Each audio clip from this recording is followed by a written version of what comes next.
podcast, qui me tient à cœur, aujourd'hui. Enfin, j'ai envie de vous dire, comme tous les podcasts, que je vous fais, mais celui-ci, c'est quand même, heu, un tournant dans mon équitation et aujourd'hui, je trouve que c'est la meilleure chose qui me soit arrivée et c'est un peu un concours de circonstances au final parce que je pense pas que je me serais intéressée comme ça, au horsemanship, de but en blanc si j'avais pas rencontré un problème avec mes chevaux. Donc c'est grâce à mes chevaux en fait, que j'en suis là aujourd'hui et puis inutile de nous rappeler à chaque instant que c'est eux qui nous apprennent tout et c'est eux qui nous enseignent l'école de la vie et de l'équitation et du bien-être animal et de leur métabolisme, physiologie, comment ils fonctionnent mentalement, etc. Et c'est passionnant, hein, c'est vraiment passionnant. Donc pour ceux qui me connaissent pas ou qui m'écoutent que via les podcasts, donc avant d'être créatrice de contenu sur les réseaux sociaux dans l'équitation et dans l'humour équestre, je dirais, j'étais cavalière, petite cavalière. J'ai fait quelques podcasts à ce propos avec tous les moniteurs d'équitation que j'ai eus, mais bref, j'ai commencé dans un centre équestre complètement lambda, à faire des balades à la plage et en forêt. Et petit à petit, je me suis intéressée, on va dire, au sport. Et je me suis pris de passion pour le CSO à l'époque, les concours de saut d'obstacles. Et comme tout, je dirais, cavalier qui se pose pas trop de questions, j'écoutais et je ne jurais que par mes coachs.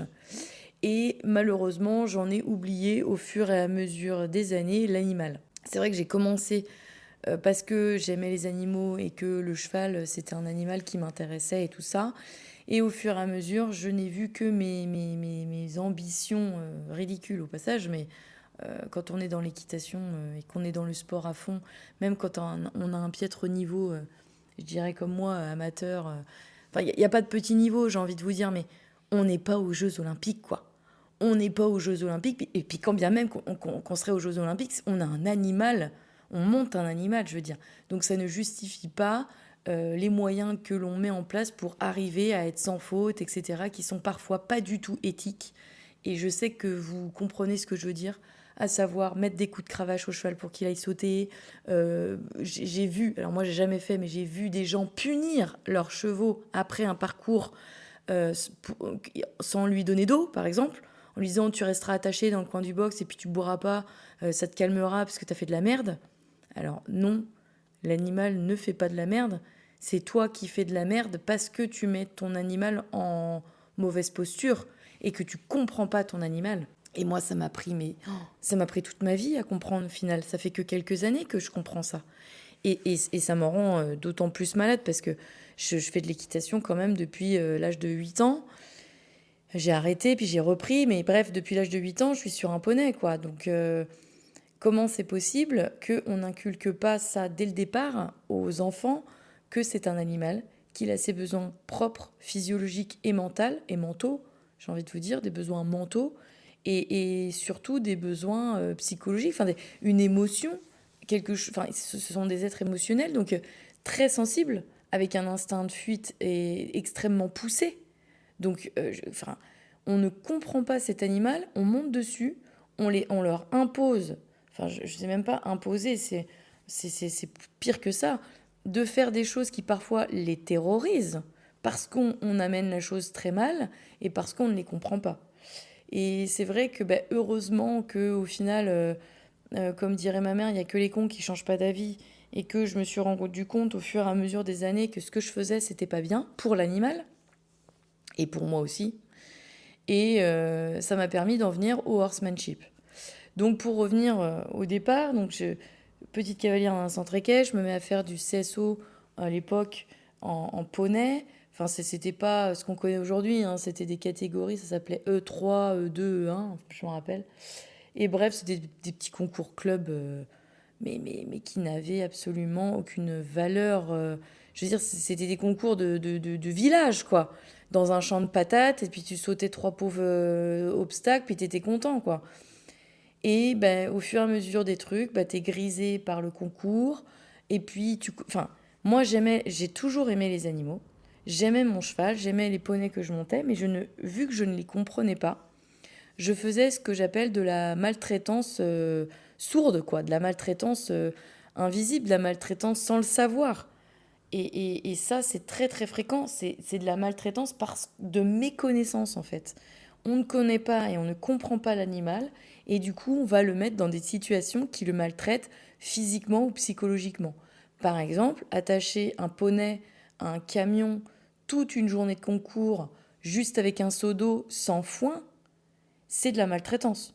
Si vous mettez du foin, c'est de la maltraitance aussi quelque part, puisque le cheval, il peut pas bouger toute la journée attaché à un camion. Moi, à l'époque, je me rappelle, je vous dis sans foin parce que je l'ai fait. On était en club, on attachait tous nos poneys, on mettait pas de foin, déjà. Bon, je vous parle de ça, j'ai 40 ans, j'avais quoi, 15 ans. Donc il y a très très très longtemps, il y a 25 ans. Mais peu importe, je suis sûre qu'aujourd'hui ça existe encore. Des chevaux ou des poneys qui sont attachés toute la journée au camion.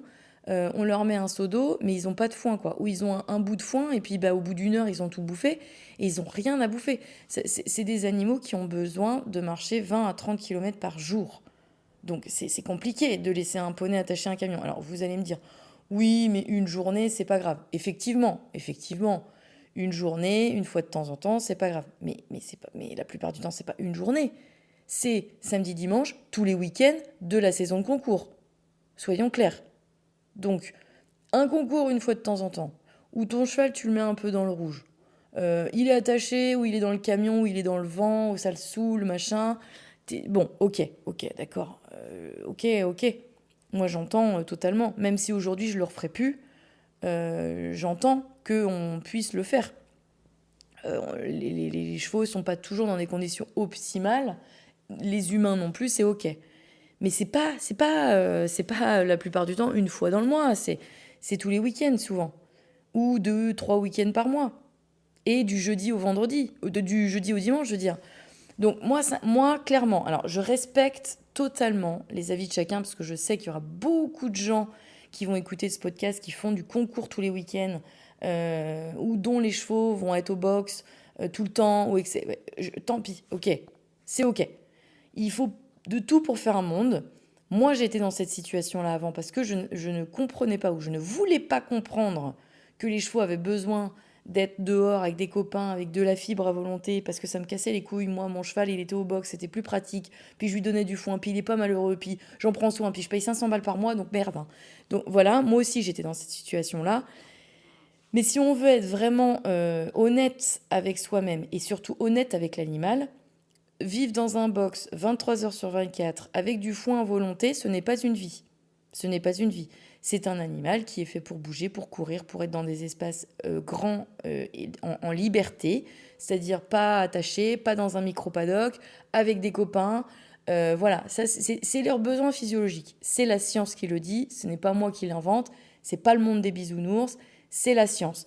C'est un animal physiologiquement fait pour marcher 20 à 30 km par jour, du reste être en liberté toute la journée, toute la nuit, être en troupeau, c'est ses besoins physiologiques, et manger toute la journée, 12 à 15 heures par jour, des fibres, donc du foin ou de l'herbe. C'est physiologique. Si vous respectez ces 3 besoins fondamentaux chez le cheval, vous enlevez 95% des problèmes physiologiques du cheval, à savoir les coliques, les ulcères, les boiteries, le fait que le cheval, se blesse facilement. Vous enlevez tout ça. Pourquoi ? Parce que le métabolisme du cheval est fait pour fonctionner avec la marche, avec le mouvement. Quand on sait que le système digestif du cheval est optimal lorsque le cheval se met en mouvement, ça veut dire ce que ça veut dire. Le cheval digère et a un système digestif sain lorsqu'il marche. Donc en boxe, il ne marche pas. Donc c'est sujet aux coliques, aux ulcères, qu'ils soient gastriques ou intestinaux, puisqu'on peut avoir les deux. Un cheval, physiologiquement, a besoin de bouger. Pourquoi un cheval se blesse plus quand il est au box et quand on le sort ? Vous allez dire, oui, mais quand on le sort, au paddock, il se blesse direct. Oui, bien sûr, puisque son organisme se renforce avec la marche, avec l'exercice. C'est exactement la même chose pour l'être humain. Si vous restez assis sur une chaise toute la journée et que vous vous mettez à courir un semi-marathon une semaine plus tard, vous vous entraînez vite fait la semaine et puis le week-end, puis vous restez assis sur une chaise toute la journée, puis vous vous entraînez 1 heure par jour vite fait la semaine, et puis le week-end, vous partez faire un semi. Bah, bien sûr que vous allez vous blesser en fait, bien sûr. C'est pas en... Enfin, c'est logique en fait, c'est logique. C'est pas en restant immobile toute une journée, en faisant de l'exercice 1 heure par jour, que votre métabolisme et que votre physique va se renforcer. Le cheval, c'est encore pire, puisque le cheval, il est... Nous, on est sédentarisé. Le cheval, physiologiquement, il ne l'est pas. C'est un des animaux les plus empreints génétiquement de sa version primaire. C'est un animal très primitif, le cheval. Ça fait des milliers, voire des millions d'années que le cheval, enfin des millions peut-être pas, mais en tout cas des milliers d'années que le cheval est domestiqué. Mais pourtant, il a encore ses instincts de fuite, comme s'il y avait des prédateurs à tous les buissons. Enfin, c'est extrêmement empreint de ses instincts de survie, le cheval, alors que pourtant on l'a domestiqué depuis des milliers d'années. Mais c'est comme ça, c'est un animal physiologiquement qui est fait comme ça. Donc ça, c'est la science. Ça, on n'y peut rien, c'est comme ça. Moi, avant de connaître ça, avant de me former à ça, puisque aujourd'hui, je suis très sensibilisée et sensible au horsemanship, mais je me suis formée à l'éthologie, au comportement équin, comment un cheval fonctionne, comment l'animal fonctionne, pour pouvoir comprendre et me mettre du coup à une équitation qui lui ressemble à l'animal et me ressemble. Parce qu'aujourd'hui, je me sens alignée avec ce que je fais en équitation. Mais si je reviens des années en arrière, comme je vous disais, je suis pas du tout alignée. Je suis pas du tout alignée.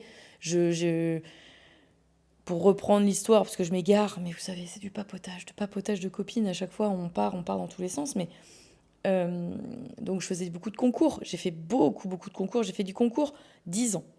De 2009 à 2019, intensément.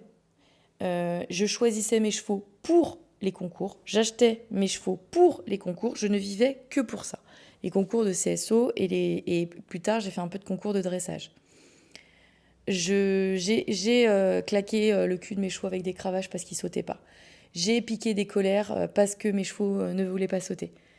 Pendant des années, je n'ai jamais essayé de comprendre mon animal. Je me remettais en question, je me disais que mon équitation n'était pas bonne, mais que voilà, je me laissais faire par cet animal qui se foutait de ma gueule. Combien de fois j'ai pensé ça? Alors moi, je voyais que par mes coachs, comme beaucoup de personnes, quand tu es dans le sport, tu vois, ton coach te dit de faire ça, tu fais ça, tu réfléchis pas. Bon, moi, j'ai fait ça, j'ai fait beaucoup ça et je regrette parce que j'étais adulte et j'aurais dû me dire à un moment donné, bah non, je vais pas lui foutre des coups sur le cul pour qu'il aille sauter. Non, je vais pas lui faire. Enfin, mon coach va pas lui donner un coup de baguette de bambou dans les jambes pour qu'il saute plus haut. Non, j'aurais dû refuser. Moi, il y a beaucoup de choses dont je ne suis pas du tout fière et qui est associée à de la maltraitance.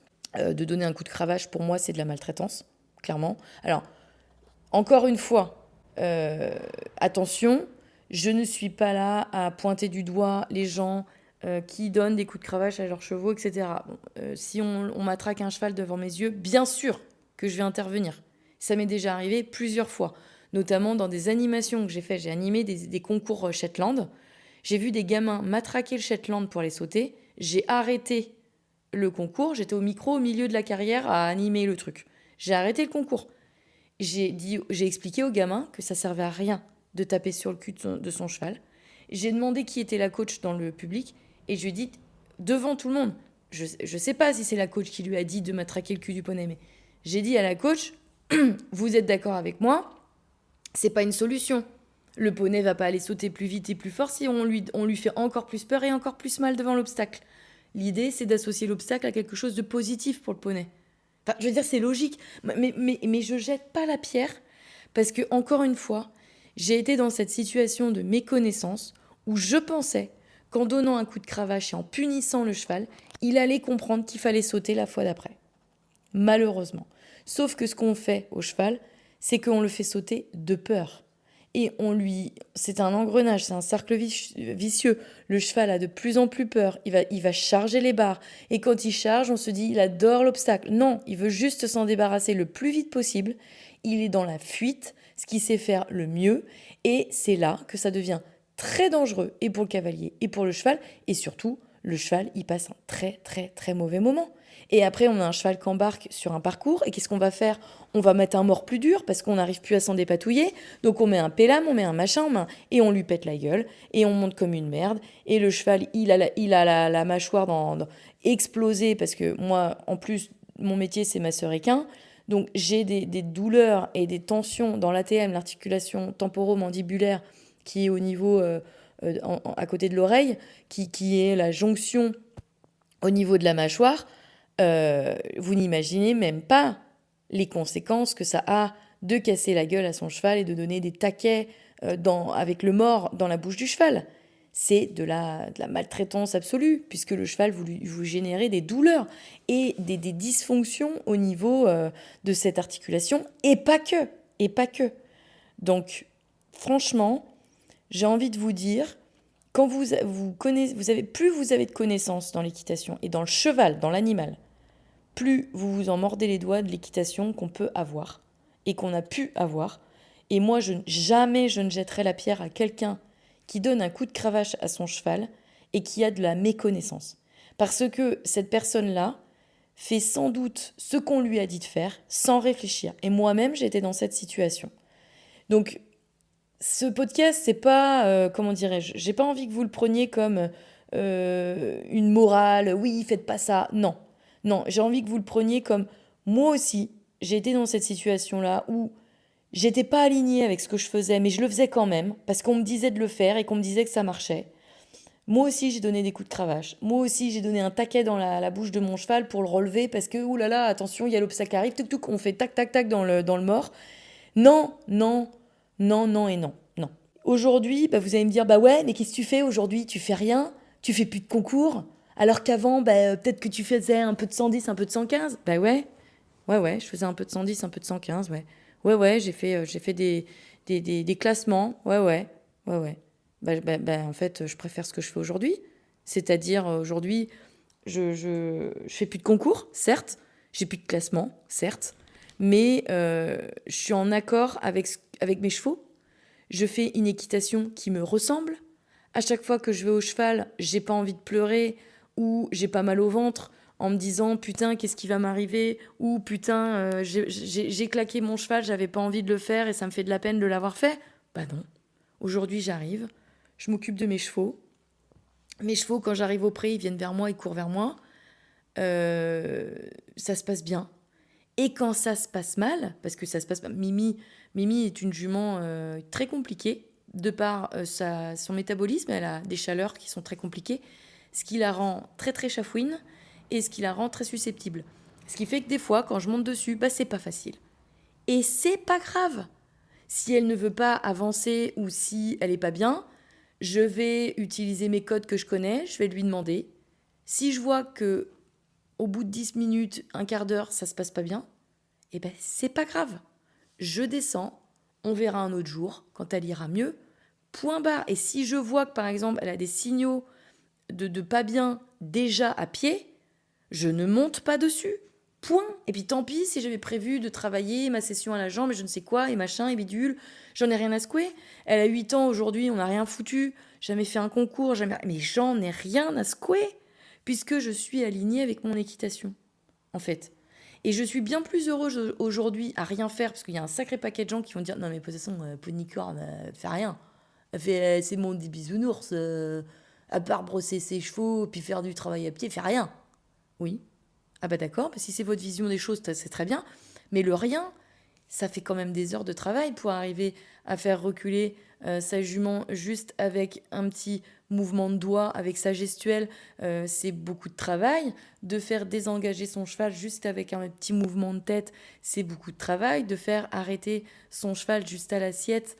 Mais pour certaines personnes, c'est rien. Parce que tant que tu sautes pas 1m20, 1m30, tu es pas sur le podium, tu fais pas du ci, du ça, c'est rien. Eh bien, tant mieux. Restez dans votre truc, les gars. Moi, ça m'intéresse pas d'interagir avec des gens comme ça. Si vous avez cette vision que c'est rien, quand vous voyez quelqu'un avec son cheval et qu'il sort pas en concours, vous dites de toute façon, il fait rien, il fait que des balades. Vous avez rien compris. Enfin, moi, c'est ma vision des choses, en tout cas. Vous n'avez rien compris. Vous n'avez rien compris ni à l'animal, ni à la relation que tu peux avoir avec l'animal. et que vous êtes que dans le sport. Le sport, et moi je trouve que c'est péjoratif du coup, parce que vous n'avez rien compris. L'équitation, c'est un partenariat avec un animal. C'est un des sports, je trouve, les plus beaux, puisqu'on a un partenariat et on a un coéquipier animal. Et il y a très peu de sports comme ça. Enfin, je crois que d'ailleurs, c'est peut-être même le seul sport, je suis en train de réfléchir, où on partage les performances sportives avec un animal. Donc c'est quand même incroyable. On n'a pas un coéquipier humain avec qui on peut discuter, on peut communiquer par la parole. Non, on a un coéquipier animal avec qui on ne parle pas la même langue. Et pourtant, on arrive à faire des choses incroyables avec. C'est magique. Sur le papier, c'est magique.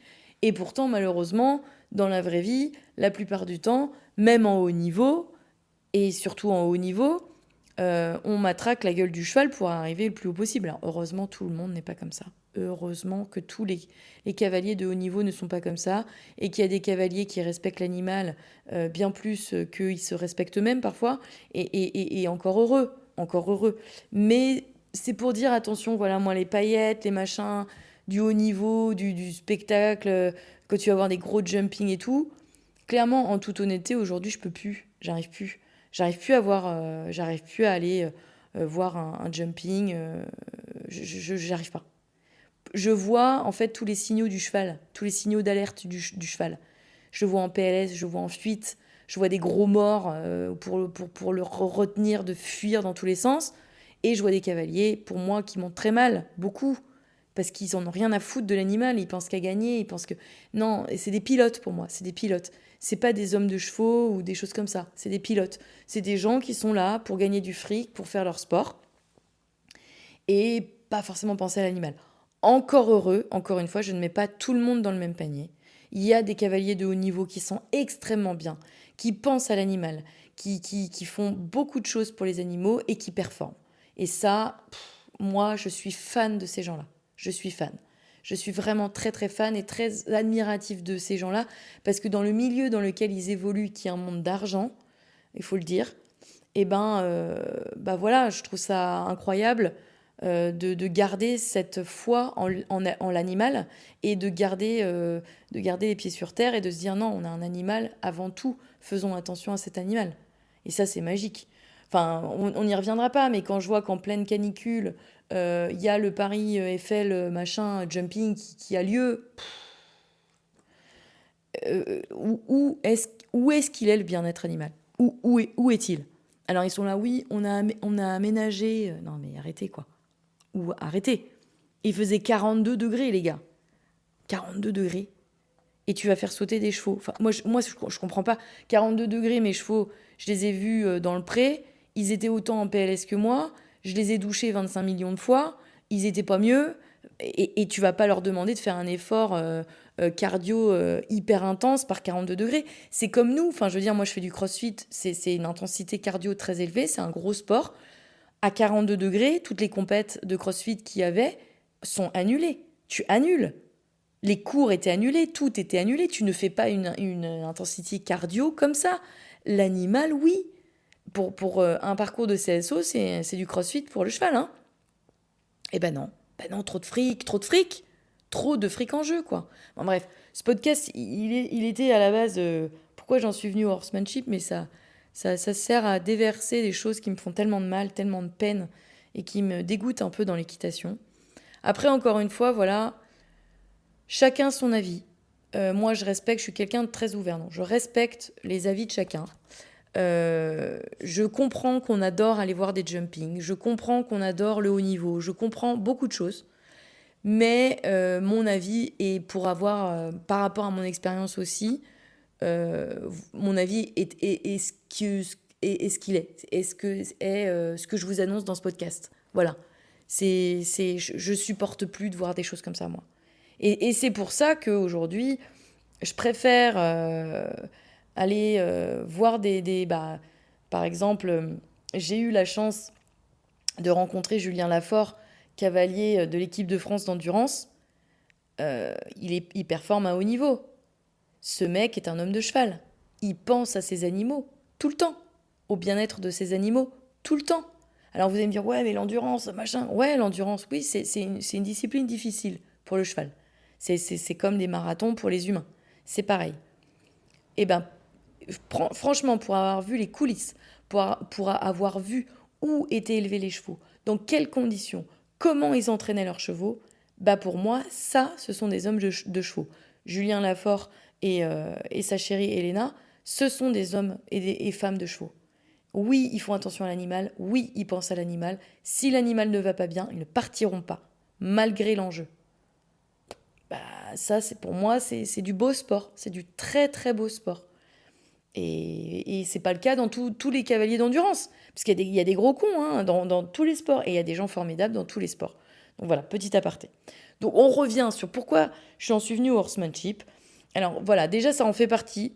Je me retrouvais plus trop. Au fur et à mesure dans les concours, puis cravacher mes juments pour aller sauter, c'était pas mon délire. Et un jour, ma jument Paloma, dont j'ai raconté l'histoire en podcast si vous voulez aller écouter, elle avait beaucoup de mal à monter dans le vent. Ça a toujours été le cas. Et un jour, j'en ai eu marre en concours de ne pas pouvoir revenir chez moi après 2 heures d'essai à la faire monter dans le vent, à la lumière, à la lampe torche le soir. Elle voulait plus monter. Je savais plus comment faire. Et un jour, je me suis dit, bon, je vais essayer de trouver une autre alternative que donner un coup de balai sur le cul, de prendre des longes et de la forcer à monter. Enfin, c'était pas possible, quoi. Et je me suis intéressée, donc à l'époque, à la technique de Nicolas Blondeau, qui fait beaucoup une méthode dans les courses. Et notamment, il avait une façon de faire monter dans le vent qui était très intéressante. Et j'ai réussi à débloquer ma jument avec sa méthode que je me rappelle avoir suivie. J'avais dû acheter à l'époque des DVD, enfin je vous dis ça date. Hein. Et du coup j'avais suivi 2-3 conseils dans les DVD qu'il y avait. Et j'avais débloqué ma jument comme ça. Et ça m'a intéressée, je me suis dit tiens c'est pas mal. Et puis au fur et à mesure j'ai regardé plusieurs choses de lui, il y avait des choses qui me correspondaient pas. Au fur et à mesure des années, je me disais non, moi ça me va pas, cette méthode-là elle me correspond pas. On parlait d'équitation éthologique un peu à l'époque, hein, mais bon, moi je trouvais que c'était pas fameux quoi, donc j'étais plus dans le sport, ouais le sport. Alors c'était pas fameux pourquoi? Parce qu'il y avait certaines de sa méthodologie qui correspondaient pas à des trucs. Enfin, c'est-à-dire, par exemple, je donne un exemple comme ça, mais débourrer un cheval dans un box en empêchant le mouvement, ben, c'est contradictoire en fait à la physiologie du cheval. Donc voilà. Moi, du coup, il y avait certaines méthodologies dans sa pratique qui me correspondaient pas. Quoi. Bon, bref. Mais j'en viens, à cette époque-là, je regarde juste la monte dans le vent. Hein, voilà, ça s'arrête là. Je recommence dans le sport. Et j'ai Zozo, mon cheval qui est à la retraite maintenant, taxique. Et Zozo, il m'a fait beaucoup réfléchir. Beaucoup réfléchir. Parce que j'avais déjà vendu une jument juste avant Whitney, dont j'ai raconté l'histoire aussi en podcast, avec qui ça n'allait pas. Et j'avais pris ce cheval qui est Zozo, qui était très facile. Mais, encore une fois, ça devenait difficile en concours. Il voulait plus sauter, il voulait plus ci, il voulait plus ça. Donc je commençais vraiment à me remettre en question, à me dire c'est moi le problème parce que ça fait quand même Whitney plus Zozo qui se dégrade. Je pense que c'est moi qui ai un problème. Et je décide d'acheter Mimi, qui est ma petite pouliche de 3 mois. À l'époque, enfin, je l'achète pas à 3 mois. Hein. Enfin, si, je l'achète à 3 mois, mais elle reste avec sa mère jusqu'à 6 mois. Et à 6 mois, quand je la récupère, je me dis, il faut absolument que je fasse son éducation. Je voulais faire son éducation et son débourrage. Et je me suis dit, là, cette fois, je vais me former. Je vais pas faire n'importe quoi. Je vais me former et je vais surtout pas me mettre avec des coachs qui sont pas en accord avec mes valeurs. C'est-à-dire hors de question que j'éduque ma jument en lui tapant dessus ou en la retournant au débourrage ou si ça. Je veux me former à un truc intelligent, intéressant, où on n'a pas besoin de violence pour arriver à ses fins. Et à force de m'intéresser, parce que ma mère regardait ses DVD aussi, je m'intéresse à Andy Booth. Je regarde quelques vidéos. Sa façon de parler des chevaux me parle beaucoup. Puis plusieurs. Puis j'assiste à des séminaires qu'il fait, enfin des séminaires, des webinaires qu'il fait. Et ça m'intéresse. Je me prends de passion pour ce qu'il explique, qui est tout simplement des principes d'horsemanship et de science éthologique en même temps. Et à l'époque, je commence tout juste Ponycorn. Et Andy voit donc mes vidéos Ponycorn et adore. Et me met un commentaire un jour sous une vidéo. Parce que je jouais la supportrice, la fan de Andy Booth. Et il me met un commentaire comme quoi il aime bien ma vidéo et tout. Et là, je me dis, waouh, génial, Andy Booth, il a vu ma vidéo, c'est trop cool. Et je me rappelle que il m'envoie un message privé dans la foulée en me disant, c'est mon numéro de téléphone, j'adore ce que tu fais, peut-être qu'on peut éventuellement faire un truc ensemble, appelle-moi. Et là, je me dis, wow, c'est une connerie en fait. C'est une connerie. Le commentaire, en fait, c'était pas le vrai Andy Booth, c'est une connerie. Mais j'appelle quand même le numéro. Et je tombe sur Andy, puisque avec l'accent qu'il a, c'est obligatoire que tu, comment dire, tu saches que c'est lui, quoi. Et on discute, je me rappelle, pendant 1 heure et demie. Et c'est le début de tout. C'est le début de tout parce que, en fait, avant, je m'intéresse beaucoup à lui. J'achète, je me rappelle, un licol en corde et un drapeau. Et j'essaye d'éduquer ma petite jument, ma petite pouliche à l'époque, qui a 1 an et demi, ma petite Mimi, avec des principes que j'apprends dans ses webinaires, dans ses vidéos sur YouTube, etc. Mais je suis pas formée, je suis formée YouTube, quoi. Je veux dire, je regarde des tutos, tu vois. Et en fait, il me propose de me former. Il me dit, écoute, enfin non, ça commence pas comme ça. Il me dit, je te propose de venir à un séminaire en réel et de jouer des personnages Ponycorn, ça me ferait délirer. Et en même temps, comme ça, tu assisteras au séminaire. Alors à l'époque, c'était sorti de Covid, donc il avait fait un séminaire webinaire, c'est-à-dire qu'il n'y avait pas de public, mais c'était filmé en direct et tu avais 10 000 personnes qui suivaient. Et je me rappelle que moi, c'est une révélation, ce séminaire. Parce qu'en fait, j'écoute ce qu'il dit et je suis passionnée par ce qu'il dit et je me dis, mais putain, mais j'ai rien compris, quoi. J'ai rien compris à l'équitation. Et on garde contact. On garde contact. 1 an plus tard, je me rappelle, j'avais des followers qui continuaient de grossir, grossir. Et 1 an plus tard, je lui demande s'il est d'accord de m'aider à faire un challenge, à savoir avec Zozo, pour les 200 000 abonnés sur YouTube à l'époque. On est à 900 000 maintenant, c'est un truc de fou quand même. Et pour les 200 000 abonnés sur YouTube, je lui dis, voilà, avec Zozo, j'aimerais sauter un obstacle, sans selle, sans filet, les yeux bandés. Est-ce que tu peux m'aider? Il me dit, ouais, pas de problème. Et je pars 3 jours chez lui. Et pendant 3 jours, il me montre un petit peu de sa façon de travailler. Et là, je m'aperçois que j'ai rien compris. Tout ce que je connais depuis le début, j'ai rien pigé au cheval. Et en fait, à ce moment-là, il y a en plus un stage de BFE2, donc le brevet fédéral d'équitation éthologique 2, deuxième année, qui se joue avec Nadia dans la carrière. Et là, je suis en admiration devant ce qu'ils font. Et je me dis, c'est ça que je veux faire avec mes chevaux. Et Andy, je me rappelle, j'étais devant la carrière comme ça en train de regarder. Mais je passais des heures entre eux. Enfin, je veux dire, on faisait pas que de s'entraîner toute la journée pour sauter des obstacles les yeux bandés, sans selle, sans filet. On passait beaucoup de temps à discuter, à regarder nos chevaux, à travailler à pied, puis à faire des pauses, à se dire voilà, qu'est-ce qu'on pourrait faire pour le cheval et blablabla, et à échanger. Et puis là, c'était, je sais pas, un moment de pause, je pense, et ça devait faire 1 heure que j'étais dans la carrière, bouche bée, à regarder ce qu'il faisait. Et Andy me dit ça te dirait de savoir faire ça? Et je lui dis ah bah oui.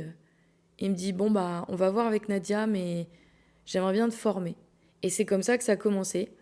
Et je suis rentrée dans la promo BFE1 avec Nadia l'année d'après. J'ai passé mon brevet fédéral d'équitation éthologique et surtout mon STEP 1. Alors mon brevet fédéral d'équitation éthologique, j'ai juste l'attestation comme quoi j'ai passé, mais je ne suis pas officiellement diplômée puisque je n'ai pas mon BPGEPS. Je ne suis pas monitrice. Et du coup, je passe mon STEP 1 qui est plus poussé que le BFE1. Le STEP 1 qui est un diplôme interne à Andy Booth. Et là, pour moi, cette année de formation et ce stage de fin de formation, c'est une révélation. J'arrive à communiquer avec ma jument. À l'époque, elle a 4 ans. Donc, c'est de nombreuses années après la première fois. Hein. Vous verrez la chronologie du truc. Et cette année-là, moi, elle a tout changé. Elle a tout changé dans mon équitation. J'ai beaucoup pleuré. J'ai beaucoup demandé pardon à mes chevaux. Et surtout, j'ai compris comment un cheval marchait, comment ça fonctionnait, à peu près. Et j'ai acquis des compétences. Et j'ai décidé de continuer de me former. Donc après, je suis passée en deuxième année avec Andy. Je suis toujours en deuxième année depuis 4 ans. Parce que c'est très dur le step 2 chez Andy. Alors c'est très dur. Ça demande énormément de temps et de patience et de travail avec son cheval. Et je n'ai pas pris le temps nécessaire pour le passer. Et c'est pas grave. Enfin, c'est ok. Moi, je suis ok. J'ai les connaissances et j'ai, comment dirais-je, les exercices. J'ai le step 2 et je travaille toujours selon le horsemanship d'Andy, etc. Mais j'ai pas passé l'évaluation chez Andy par manque de temps, par manque d'investissement aussi, parce que ça demande beaucoup d'investissement de sa personne, de son temps. Mais voilà, step 2, je suis toujours en step 2 depuis 10 ans, depuis 4 ans.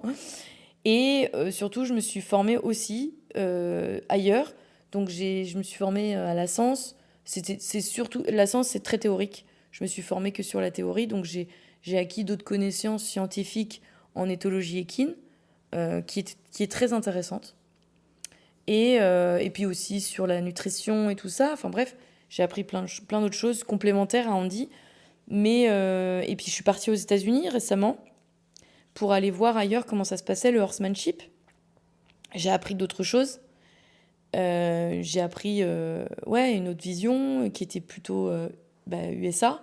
Bon, Andy a passé beaucoup de temps aux USA. Hein. Lui, il est australien, mais il a passé beaucoup de temps aux USA, notamment avec Pat Parelli, tout ça. Mais oui, aujourd'hui, j'ai une vision, je dirais, un peu plus élargie. Et ça m'a changé ma vie avec mes chevaux. Aujourd'hui, quand mon cheval veut pas aller sauter, se met debout, fait demi-tour en balade, me donne des coups de cul, je suis plus vénère, je suis plus fâchée et j'ai plus peur. Parce que je sais pourquoi, la plupart du temps.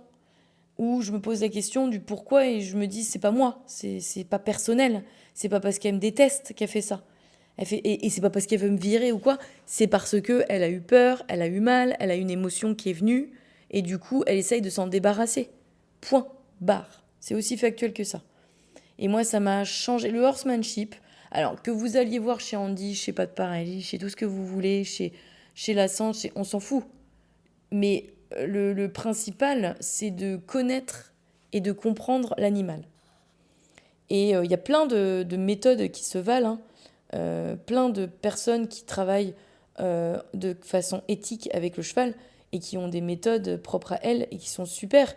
Moi, je m'en fous, je suis pas là pour dire Andy Booth le meilleur au monde, même si je suis une fan incontestée de son travail et que je le serai toujours, parce que c'est quelqu'un qui, pour moi, sait lire les chevaux, est très respectueux des chevaux et des humains. Et du coup, c'est une vision que je partage. Donc ça me va parfaitement. Après, bien sûr qu'il y a plein d'autres méthodes et plein d'autres personnes qui sont extraordinaires dans ce monde, autres qu'Andy Booth. Je dis ça parce que on me l'a souvent dit en commentaire. Non, mais de toute façon, elle est piquée Andy Booth, ça sert à rien. Non, non, non. Non, moi je partage des valeurs avec cet homme qui est aujourd'hui un ami et qui est mon mentor. Mais c'est pas parce que je partage des valeurs et une façon de voir les choses que j'ai des œillères et que tous les autres c'est des nuls. Bah non, pas du tout. La preuve en est, je me suis formée ailleurs aussi et je trouve ça intéressant d'avoir des points de vue différents, des montes différentes, d'échanger. Il y a pas une personne qui a la vérité. Il y a beaucoup de personnes qui ont des parts de vérité. Donc c'est important d'aller chercher à droite, à gauche, à droite. Et puis la science, les connaissances scientifiques. Moi, j'ai pareil, mon amie Hélène Roche, qui est éthologue et qui dédie sa vie à la recherche scientifique du comportement équin, de la vie des chevaux. Et c'est tout à son honneur. C'est une personne extraordinaire, Hélène. Hélène, elle a des connaissances et elle dédie sa vie et ses recherches scientifiques aux chevaux. Et heureusement qu'elle est là, parce que parmi toutes ses collègues qui font la même chose, mais heureusement que ces personnes sont là, parce que c'est grâce à ces personnes-là qu'on comprend mieux les chevaux aujourd'hui. Et ça, c'est génial d'avoir eu la chance de rencontrer des personnes comme ça dans la vie. Et grâce à Ponycorn, notamment, j'en suis très reconnaissante. Donc j'en suis venue vraiment au horsemanship parce que j'avais des problèmes de comportement avec mes chevaux. Et c'est hyper important au final, parce que sur le coup, je voyais pas le cadeau, comme on dit. Je me disais, ouais, ils font chier, putain, j'en ai marre, qu'est-ce que j'ai pleuré. Vous n'imaginez même pas qu'est-ce que j'ai pleuré à cause de mes chevaux. En sortie de concours, parce que je comprenais pas pourquoi ils voulaient me virer, parce que j'arrivais plus ils voulaient plus sauter. Qu'est-ce que j'ai pleuré. Et aujourd'hui, ça m'a apporté toutes les connaissances que j'ai. Parce que je me suis sortie le doigt du cul et je me suis remise en question et je me suis dit, c'est probablement moi le problème. Et il faut que j'arrive à trouver pourquoi et à comprendre. Et aujourd'hui, le fait de comprendre et d'avoir toutes les connaissances au niveau équine que j'ai, alors encore heureux, il m'en manque plein, hein. Et je finirai jamais d'apprendre, hein. Toute ma vie, j'apprendrai. Mais aujourd'hui, j'en ai suffisamment pour comprendre que c'est pas personnel quand, quand ça se passe mal. Et ça m'aide à être très très sereine à cheval et avec mes chevaux et à prendre du plaisir en fait. Avant, j'en prenais peut-être beaucoup moins parce que je me disais, ouais, il se fout de ma gueule, c'est un connard, c'est une connasse. Alors qu'en fait, la pauvre jument, elle a juste mal aux ovaires. Ou la pauvre jument, elle est terrorisée parce qu'elle voit un pot de fleurs et qu'avec le soleil, ça, il voit pas les mêmes couleurs que nous. Ça lui a claqué sur les yeux, elle a peur, machin. Et toi, tu penses pas à ça. Tu penses pas à ça. Et c'est vrai qu'aujourd'hui, j'ai une autre vision. Et c'est probablement pour ça que je fais plus de concours. Parce que je vois à quel point ça coûte au cheval. Je vois à quel point c'est stressant pour le cheval. Et je me dis, pour mon propre plaisir personnel, je pense pas que ça vaille le coup, non. Donc aujourd'hui, c'est volontaire. Si j'ai arrêté les concours et que je suis plus en quête de performance, c'est juste parce que c'est pour le bien-être de mes chevaux. Tout comme les gens souvent me disent, mais pourquoi t'emmènes pas Mumule sur les salons? Mais la question, elle est évidente, les gars. Je n'emmène pas Mumule sur les salons parce que ce ne sera pas un bon moment pour lui. Et qui je suis et pourquoi et à quel moment je me permettrais en mon nom de lui faire subir un tel stress pour mon plaisir personnel et le plaisir personnel de mes abonnés. Mais sa vie vaut bien plus que ça. Sa vie et son bien-être vaut bien plus que mon plaisir personnel et le plaisir personnel de mes abonnés. Moi, mon mulet, c'est mon animal, il fait partie de ma famille. C'est comme mon enfant. J'ai pas d'enfant, donc voilà. C'est comme mon enfant, Mumule. Et je ne jamais, je le mettrai dans une situation qui le stresse outre mesure, juste pour faire plaisir aux gens et me faire plaisir à moi. C'est hors de question, hors de question.